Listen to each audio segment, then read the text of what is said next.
জমিদারির কাজ শেষে নৈহাটি থেকে বাড়ি ফিরছিলেন জমিদার ইন্দ্রনাথ বন্দ্যোপাধ্যায়। সন্ধ্যার আবছা অন্ধকারে জঙ্গল ঘেরা পথের ধারে দুই পুত্র ও দুই কন্যাকে নিয়ে এক বধূকে দাঁড়িয়ে থাকতে দেখেন তিনি। জানতে পারেন ওই মহিলা হুগলির জনাইয়ের বাসিন্দা। অন্ধকার পথে বিপদের আশঙ্কায় জমিদার ওই মহিলা ও তার সন্তানদের নিয়ে আসেন নিজের বাড়িতে। তুমি এক মা আমার সঙ্গে চলো, আমি তোমাকে কাল সকালে জনায় পৌঁছে দেবো। উনি আমাদেরকে বাড়িতে নিয়ে এলেন। নিয়ে আসার পর রাত্রে খাওয়া দাওয়া হলো।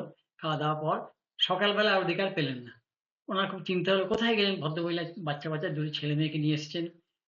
তারপর উনি অনেক চিন্তা করতে লাগলেন। রাত্রিবেলা স্বপ্নাদেশ পেলেন, আমি জনায় মা দুর্গা, তুই আমাকে নিয়ে চল ওখানে, আমি তোদের বাড়িতে এখানে আসতে চাই, তুই আমাকে পুজো কর।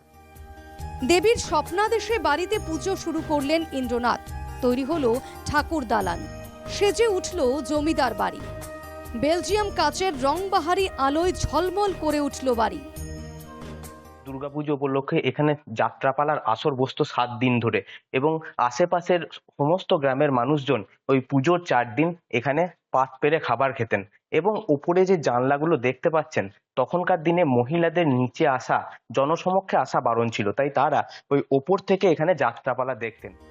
সময়ের সঙ্গে সঙ্গে পুজোর জৌলুস হয়তো কিছুটা কমেছে, তবে আজও শাস্ত্রীয় পরম্পরা মেনে শাক্ত মতে বন্দ্যোপাধ্যায় পরিবারে চলছে পুজো।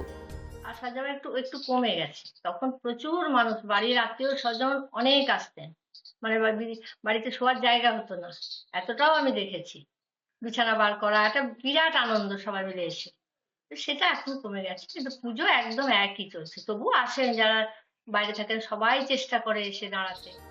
বন্দ্যোপাধ্যায় পরিবারের পুজোতে আজও আনন্দে মাতেন এলাকার মানুষ। গঙ্গাটিকুটি বাবুদের বাড়ি 50 বছর আছি। এখানে সেই আগেও যা শুনেছি ধুমধামে পুজো, এখনও তাই শুনছি। আর লোকজন খাওয়ানো দাওয়ানো সে আগেও যা হয়ে যায়, এখনও তাই হয়। আগেকার জমিদারি বাড়ি, এর আগে আমরা যখন জন্ম হয়নি তখন তো আগে তোড়জোড় হইতো, খুব ভালো হইতো, নাম শুনেছি। কিন্তু আমাদের জ্ঞান ভোর এখন দেখছি দারুণ তোড়জোড় চলছে, একই আছে। বন্দ্যোপাধ্যায় পরিবারের পুজোয় আজ আর হয়তো মেলা বসে না যাত্রাপালার আসর। তবুও আশপাশের বেশ কয়েকটি গ্রামের মানুষ ভিড় করে জমিদার বাড়িতে।